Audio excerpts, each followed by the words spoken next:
Let's jump right in, everyone. Today, we are doing a massive corporate autopsy on a brand that literally defined nostalgia for an entire generation in India. We're talking about the rise, the hubris, and the absolute fall of an electronics giant. A company that proved to the Indian middle class that home electronics weren't just some crazy luxury, but everyday necessities. But things take a really dark turn. I mean, how exactly did India's absolute favorite TV brand, the very name people blindly trusted for their washing machines and ACs, get completely tangled up in a massive corporate scam? How does an iconic brand just spiral into total bankruptcy and become the villain of its own story? Let's figure it out. Section 1. The Rise of Videocon. Humble Beginnings. Okay, so this whole thing actually starts way back in 1955. Picture this. Nandlal Dhoot, a successful sugarcane farmer in Gangapur, decides to start a sugar mill. Fast forward a bit, and his eldest son, Venugopal, goes over to Japan after studying mechanical engineering. He comes back with this massive dream to bring Japanese-style color TVs to every single Indian home. So boom, 1979, Videocon is founded. Then 1982 happens, Doordarshan starts broadcasting in color for the Asian Games, and demand just absolutely skyrockets. To keep up, Videocon forms this crucial partnership with Japan's Toshiba in '85 so they could master and manufacture their own picture tubes. Section 2. The Golden Era. Household Dominance. See, back then, strict import limits meant foreign brands basically couldn't operate in India, and imported TVs were strictly for the ultra-rich. Videocon stepped right into that massive void, offering highly affordable color TVs. They were an overnight sensation. And they didn't stop there. By '87, they rolled out affordable washing machines, completely outmaneuvering competitors who had terrible service and sky-high prices. Soon, it was ACs, fridges, microwaves. They became a literal household necessity. And they just kept growing. By the year 2000, they shifted to the global stage, casually buying a Philips color TV plant for 9 crore rupees. But 2005? That was the total game changer. They grabbed a massive 91.85% stake in Electrolux India, and they bought Thomson, an absolute global leader in picture tube tech.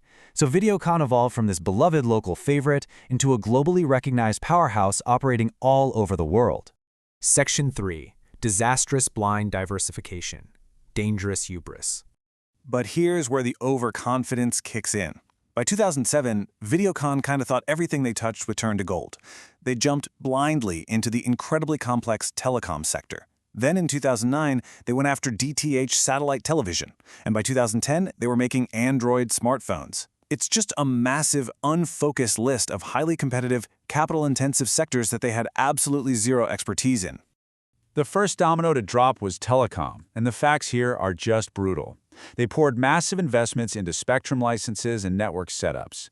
But because those licenses were handed out dirt cheap without transparent bidding, Videocon got completely swept up in the infamous 2G scam.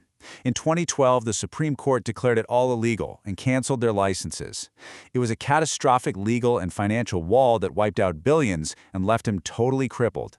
And literally, right as they were bleeding out in telecom, their smartphone business got completely wiped out too. I mean, sure, they tried to create hype. They even brought on Bollywood star Ritesh Deshmukh as an ambassador, which actually worked at first. But they were instantly crushed by aggressive brands like Micromax and these powerful new Chinese entrants like Xiaomi and Vivo. Videocon completely failed to match their speed, tech, and rock-bottom pricing. Section 4. Losing the core market. Market neglect. The tragic irony of all this is what was happening to their golden goose. Around 2010, the TV market shifted heavily from bulky CRTs to slim LCDs and LEDs. Giants like Samsung and LG were continuously pouring money into R&D. But Videocon?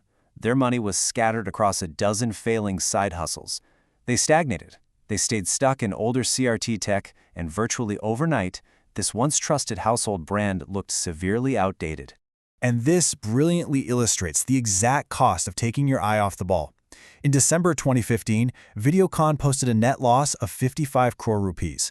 Fast forward just 15 months to March 2017. That loss skyrocketed to 1915 crore.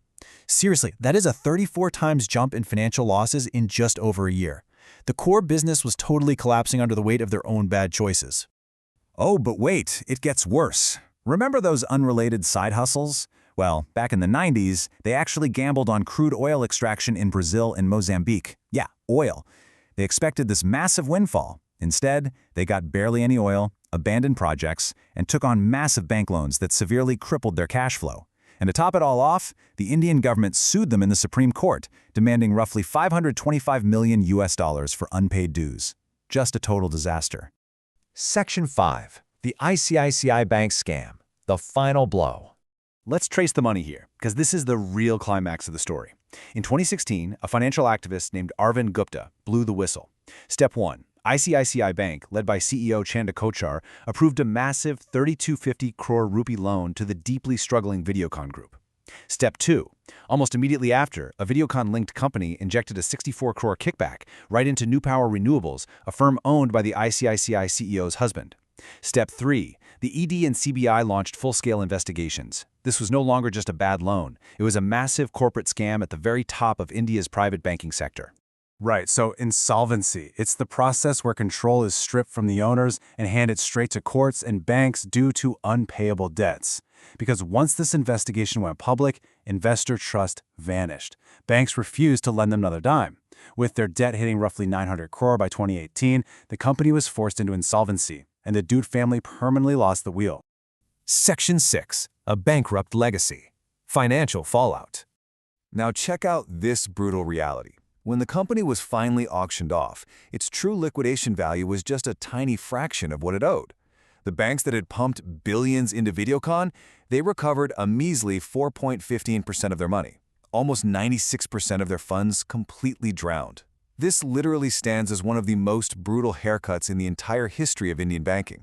2962 crore rupees. That right there is the ultimate tombstone for this company.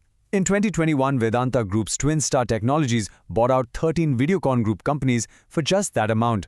A company that once dominated millions of Indian homes, that bought out European factories and dreamed of ruling telecom, sold off for absolute pennies on the dollar, an incredibly far cry from its golden days.